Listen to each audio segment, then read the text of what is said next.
Napadpad sa mundo ng pagkabulok, nanatiling malapit si Dong Fangzhou kay Lin Moyu, halos magkadikit ang kanilang mga balaraw ng buto. Ginamit niya ang kanyang kakayahan sa pagmamanman.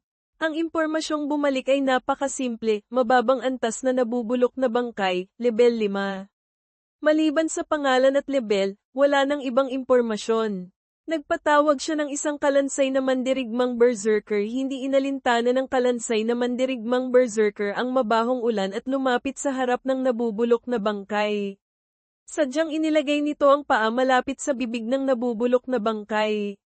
Biglang kinagat ng nabubulok na bangkay ang buto ng kalansay. Maingat na pinakiramdaman ni Lin Moyu. Ang kalansay na mandirigmang berserker ay nagtamo ng isang napakaliit na sugat na halos hindi mapansin. Napakahina ng lakas ng atake ng nabubulok na bangkay na ito, batay sa attributes, ang lakas nito ay hindi lalagpas sa 100 puntos. Ang lakas ng ataking ito ay mas mahina pa kaysa sa pinsalang dulot ng tubig ulan. Itinaas ng kalansay na mandirigmang berserker ang palakol at malakas na hinampas ang ulo ng nabubulok na bangkay.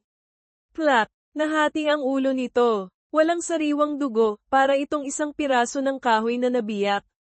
Ngunit ang kakaiba, ang nabubulok na bangkay na nahati ang ulo ay gumagalaw pa rin ang bibig, at sa gitna ng ulan, nagpapakita na naman ito ng senyales ng paglago. Hindi mapatay, naisip ni Lin Moyu. Muling pinagdikit ng kalansay na mandirigmang berserker ang 2 piraso ng bungo. Pagkaraan ng ilang sandali, muling tumubo ang bungo. Ngunit nagkaroon ito ng dagdag na bitak, parang hiwa ng palakol na ginamit ng kalansay na mandirigmang berserker. Napakakakaiba ng itsura. Napapikit ng mahigpit si Dong Fangzhou sa sobrang takot, hindi makatingin. Hindi niya alam kung bakit ginagawa ito ni Lin Moyu. Matapos gawin ang mga ito, muling inutusan ni Lin Moyu ang kalansay na mandirigmang berserker na durugin ang ulo ng nabubulok na bangkay gamit ang palakol. Sa pagkakataong ito, ginamit nito ang likod ng palakol at dinurog ito hanggang maging pinong-pino. Pagkatapos, pinagdikit-dikit muli ang mga piraso. Ang nagpakilabot kay Lin Moyu ay nangyari, sa gitna ng ulan, ang mga pinong piraso na ito ay talagang nagsimulang mabuo muli.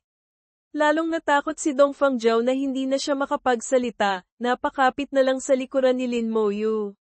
Nang makita ni Lin Moyu ang eksenang ito, naramdaman niyang may mali. Hindi siya naniniwalang may bagay na talagang hindi mapapatay. Kahit ang mailap na halimaw ay napapatay, paanong ang isang maliit na level 5 na nabubulok na bangkay ay hindi mapapatay? Muling kumilos ang kalansay na mandirigmang berserker. Sa pagkakataong ito, mas pinulbos pa nila ito, hindi na hinayaang magdikit muli. Ang resulta, sa ilalim ng ulan, ang mga pirasong ito ay naging malapot na bulok na laman, at muling nagpakita ng senyales ng paglago at kusa itong lumalago. Sa pagkakataong ito, medyo nainis na si Lin Moyu. Hirap na pinalakas ni Dong Fangzhou ang loob, sumilip mula sa likuran, at nakita ang eksena ng palakol na humahampas sa ulo ng nabubulok na bangkay.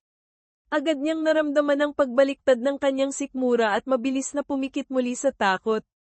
Hindi pinansin ni Lin Moyu si Dong Fangzhou. Ang ulo ng nabubulok na bangkay na ito ay hindi na magagamit, kaya lumipat siya sa ibang target. Baga ng kaluluwa ang nagliyab, tinarget ang isa pang bungo. Tumama ang apoy. Walang sigaw ng sakit, walang paggalaw, walang anumang reaksyon. Ang mga halimaw na ito ay walang kaluluwa? Medyo natigilan si Lin Moyu. Walang epekto ang baga ng kaluluwa. Walang kaluluwa ang kalaban. Anong klaseng halimaw ito? Talaga bang hindi mapapatay? Kahit ang pagsabog ng bangkay ay hindi magagamit. Walang kaluluwa, kaya hindi rin magagamit ang baga ng kaluluwa. Pakiramdam ni Lin Moyu ay parang nakaharap siya sa multo. Sa sandaling ito, pinipigilan ni Dong Fangzhou ang pagduduwal, mapatla ang mukha, at sinabi sa napakahinang tinig, narinig ko kay ama na ang mga nabubulok na bangkay sa mundo ng pagkabulok ay hindi mapapatay. Umiling si Lin Moyu. Walang bagay na hindi mapapatay. Hindi pa lang natatagpuan ang tamang paraan. Sa tabi ni Lin Moyu, lumitaw ang isa pang mago ng kalansay. Kakayahan, elementong pagsabog, isang malakas na pagsabog ang umalingaw-ngaw. Ang ulo ng nabubulok na bangkay na ito ay sumabog at naging pira-piraso. Karamihan ay natupok sa pagsabog ng elemento, tanging ilang maliliit na piraso na halos hindi makita ng mata ang natira.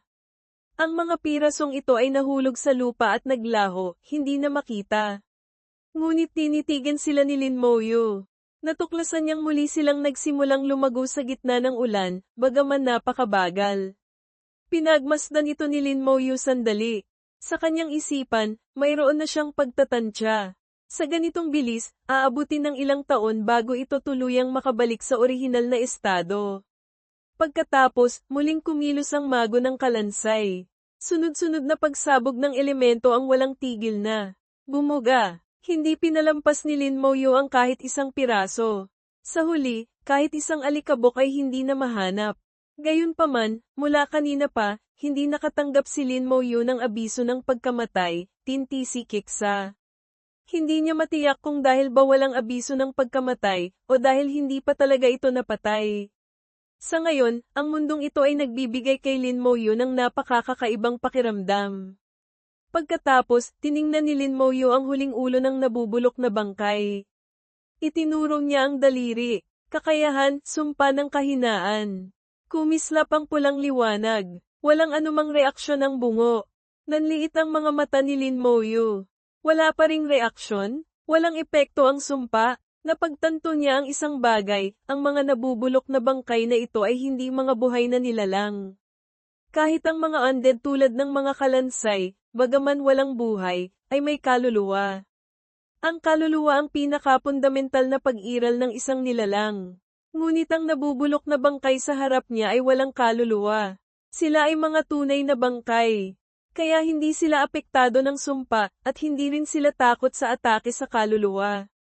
Bakit hindi sila namamatay kahit patayin? Dahil matagal na silang patay. Ngunit bakit, kahit patay na, kaya pa rin nilang kumilos, umatake, at kahit nadodge na ay nakakabawi pa? Hindi ito maintindihan ni Lin Moyu. Tara na, tapos na ang eksperimento. Walang saysay na manatili pa rito. Kung may labasan sa gitna, kailangang mag-isip ng paraan para mahanap ito. Nakahinga ng maluwag si Dong Fangjiao at sumunod ng malapit sa likuran ni Lin Moyu, hindi nangangahas na maywan. Naglakad silang dalawa sa gitna ng ulan.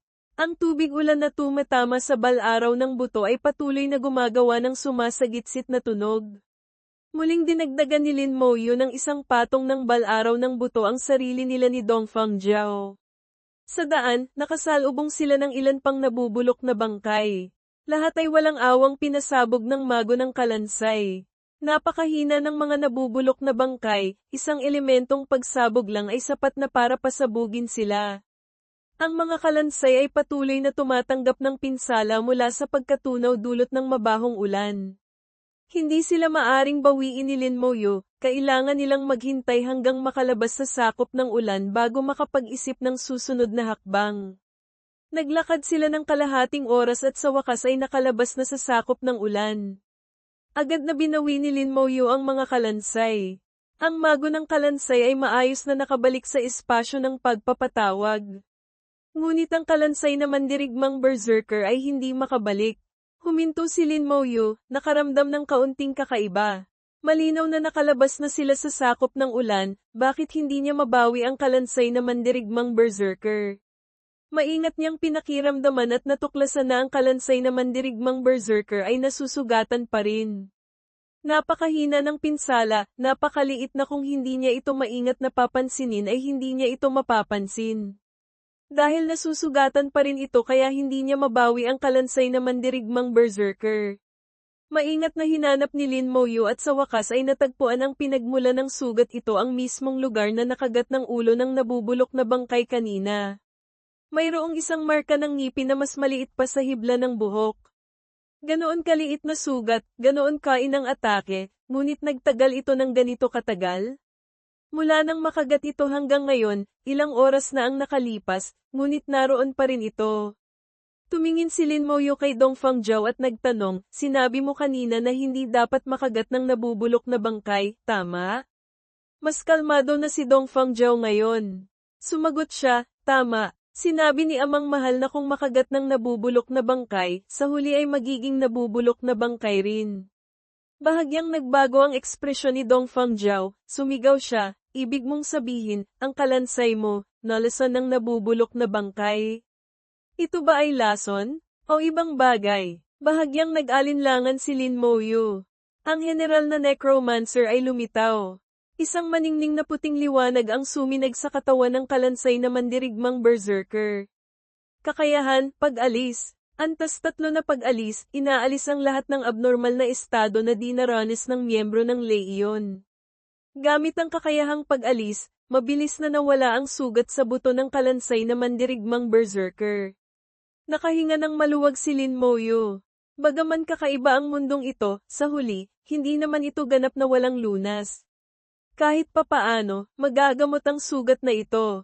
Sinubukan niyang bawiin ang kalansay na mandirigmang berserker, at naging maayos ito. Mukhang okay na nga, nanlaki ang mga mata ni Dong Fangjiao. Nagamot mo ang laso ng nabubulok na bangkay? Umiling si Lin Moyu. Hindi ako ang gumamot, kundi ang summon ko. Nag-aalalang nagtanong si Dong Fangjiao, kung gayon, kaya bang gamutin ng summon mo ang laso ng nabubulok na bangkay sa ibang tao? Hindi pwede. Ang kakayahan ng summon ko ay epektibo lamang sa mga summon ko. Ang sagot ni Lin Moyu ay nagdulot ng pagkadismaya sa mukha ni Dong Fangjiao. Bahagya siyang bamantong hininga, ang munting pag-asa na sumibol ay agad ding namatay. Muling naglakad si Lin Moyu. Agad na sumunod si Dong Fangjiao at mahinang nagtanong, Lin Moyu, kung sakaling dumating ang araw na magkaroon ka ng kakayahang gamutin ang laso ng nabubulok na bangkay, maaari mo ba akong tulungang iligtas ang isang tao? Tumango si Lin Moyu. Basta't hindi ito makakaapekto sa akin. Isang ngiti ang sumilay sa mukha ni Dong Fangjiao. Salamat. Nagpatuloy sa pagtatanong si Lin Moyu, ngayon, naisip mo na ba?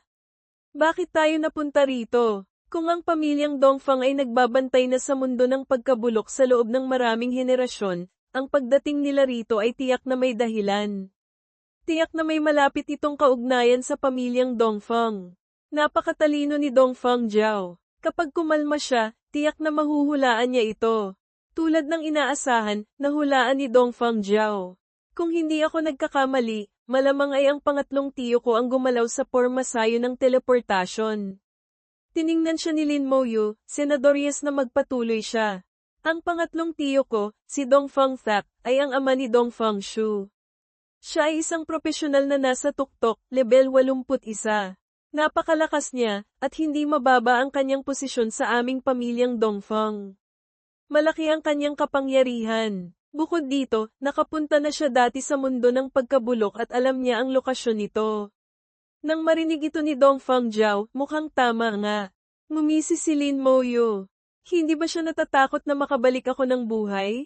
Umiling si Dong Fangjiao. Marahil ay hindi niya naisip na makakabalik tayo ng buhay.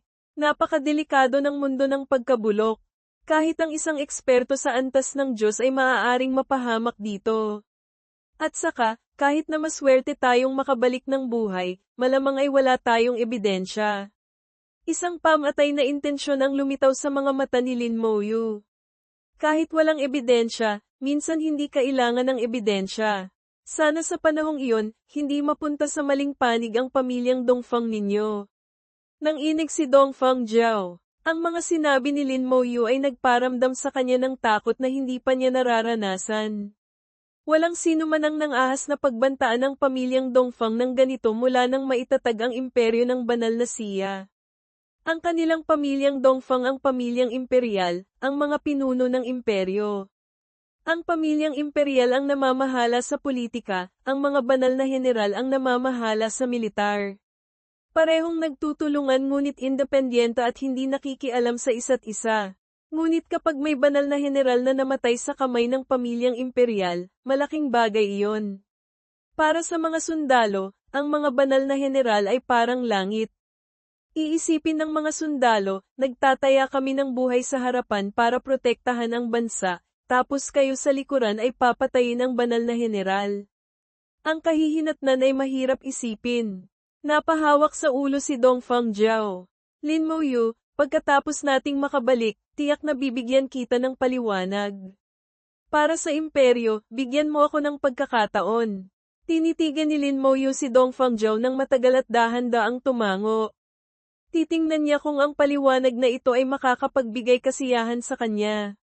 Ayaw rin ni Lin Moyu ng kaguluhan sa bansa, wala itong pakinabang sa mga mamamayan at sa sangkatauhan. Ngunit ang patawarin ang salarin dahil sa mga dahilang ito ay talagang imposible. Inaamin ni Lin Moyu na hindi siya ang tipo ng taong inuuna ang kapakanan ng nakararami. Muling kumulog sa langit, nagliliwanag sa malawak na kalangitan. Ang malakas na ulan ay muling bumuhos na parang talon. Sa pagkakataong ito, hindi lang malakas na ulan, kundi may kasama pang kulog at kidlat.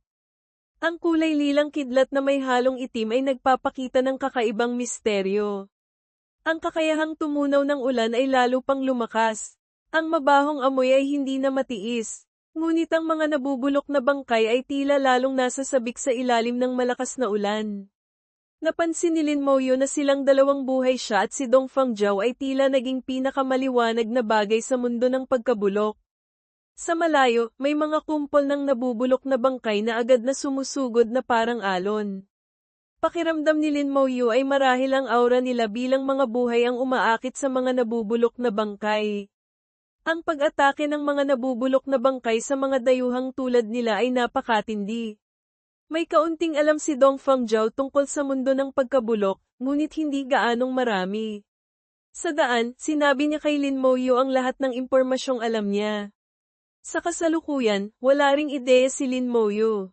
Maaari lamang silang humakbang ng paunti-unti. Boom! Isang kidlat ang bumagsak, tumama ng napaka-eksakto kay Lin Moyu. Naharang ito ng bal-araw ng buto ngunit gumawa ito ng mahinang tunog. Ang lakas ng kidlat ay hindi maliit, mas malakas pa kaysa sa tubig ulan. Nataranta si Dong Fangzhou at sumigaw, "Okay ka lang?" "Okay lang." Katatapos lang ni Lin Moyu sa piitan ng elemento ng kuryente, kaya sanay na siya sa tama ng kidlat. Mga yabag ang umalingaw-ngaw sa gitna ng malakas na ulan. Isang alon ng nabubulok na bangkay ang sumusugod sa kanila. Boom! Nagliwanag ang kalangitan. Isang kidlat ang tumama sa isang nabubulok na bangkay. Ang bangkay ay sumabog at nagkapira-piraso. Bahagyang natigilan si Lin Moyu. Bakit pati nabubulok na bangkay ay tinatamaan ng kidlat? Mukhang ang pagtama sa kanya ng kidlat kanina ay dahil lang sa swerte.